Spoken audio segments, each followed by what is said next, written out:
Thank you very much, Sheikh. That was a very big introduction for someone not so important. The caliber of speakers we've had here is nowhere near, not worth the title of great. But thank you very much. And I'm happy to answer any questions about the organization after. If I don't know the answer, I will find the answer for you. I know Sheikh Ramzi already spoke quite a bit about human trafficking, but human trafficking is more of an act. The finality of it is modern slavery, is to exploit people for a reason. But I just want to talk a bit about how big this is. And, you know, we've talked a lot about sex slavery and women and children, but it affects a lot more people than just women and children, even though women are 79% of the percentage. They are the highest number of sex slaves. So we talked about 50 million people globally, but what about in the UK? Our home, London, one of the biggest cities in the world. In the UK, there are 130,000 people currently in slavery. 130,000. And that number was 100,000 only 4 years ago. So it's jumped 30,000 in just 4 years. And the biggest contributor was obviously COVID and the rise in conflicts across Europe as well as around the world. Another statistic which isn't really part of the modern slavery statistic, but it's 160 million. And what do you think this 160 million is? It's children. There's 160 million children who are currently working in labor globally.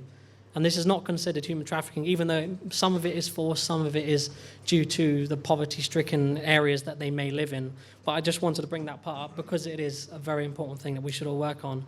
Despite these numbers, society turns a blind eye. We pretend it's not our problem, which is why it's important to know the signs. Before I started this, I didn't know the signs. I just used to live my life as so I'd worry about myself, my job, my income, my mortgage. But when you realize that the simple signs that you see every day, it's all around you. And if you don't know the signs, it's completely oblivious to you. So I'd recommend picking up one of our leaflets at the back. And people often end up trapped in slavery because they are vulnerable. And what are the vulnerabilities? I'll just pick a few of them. They may be tricked or trapped into exploitation. This could be due to poverty, exclusion. They may be compounded by the laws that fail to properly protect them. Others may be pushed into risky situations to search for opportunities, search for jobs, to search for a better life for themselves or for their families. And they might be getting jobs under false pretenses. But by understanding these tactics, we can prevent this and combat it. However, anti-trafficking laws and policies often face several flaws and challenges. For example, the existing anti-trafficking laws, they suffer from a narrow focus on criminalization or prosecution, but they neglect the essential aspects like prevention, victim protection, as well as addressing the root causes, such as poverty, inequality, bad implementation of resources, corruption, lack of political will. And I will take up that invitation to meet the all-party parliamentary group on modern slavery, because it's there, but I think they failed to really meet up at all. So we really need to push them. And this, you know, we focus too much maybe on sex trafficking and forget labor exploitation, criminal exploitation. Those are the big ones here in the UK, as well as sexual exploitation. I just want to also talk about who are the vulnerable populations. Like I said, it's women and children is the big one, but also migrants and refugees. We have runaways and homeless individuals. Homeless people in this country are being recruited to do criminal activities. They don't know any better. They just said, we're offering you food and shelter. Just do one drop for us. In the end, that turns into a lot more drops, and then it could be worse. Poverty-stricken individuals, people with disabilities, uneducated or illiterate people. These people, unfortunately, are vulnerable because of this. And saving these people, it requires not only stronger legal frameworks, but an investment in education, prevention, victim protection, and international cooperation, which leads me on to, obviously, cultural diplomacy. So there was a lot of things people say, how we can improve cultural diplomacy, what we can do globally, what we can do locally. But just a couple of things that we can all do. First one is we should raise awareness. Once you know the signs, then you can tell others. And if you see someone who is suffering, then you can give them this booklet. And this booklet is designed to fit in your pocket. And this was by mistake. I actually ordered the wrong size, but it turned out to be a really good idea because this fits in your pocket. Put a few in there, and whenever you see anyone who maybe, if you can't talk to them because they may be busy, just give them one of this. You may save someone's life. We need to promote cross-cultural collaboration. So with different cultures, remember, victims in this country, only 25% are British nationals and 10% are British white people. The rest are, unfortunately, people from Europe and people from other countries around the world who have ended up here due to a multitude of reasons. We need to look at enhancing the legal and policy framework. So if you do work in law or you work within government, talk to your people that deal with this. That's what we need to work on. And encourage responsible media. Why is this important? Obviously, people have spoken today about how important technology. We are in the digital age. But what we were doing 50 years ago, talking rather than listening, it might not work. Use what we have. Use social media. Use media. That is how we can do it. And diplomatic missions can do that, but everyone at home can do it as well.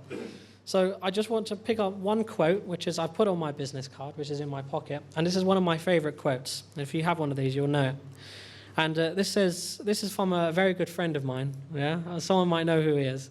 It says, "Some believe it is only great power that can hold evil in check.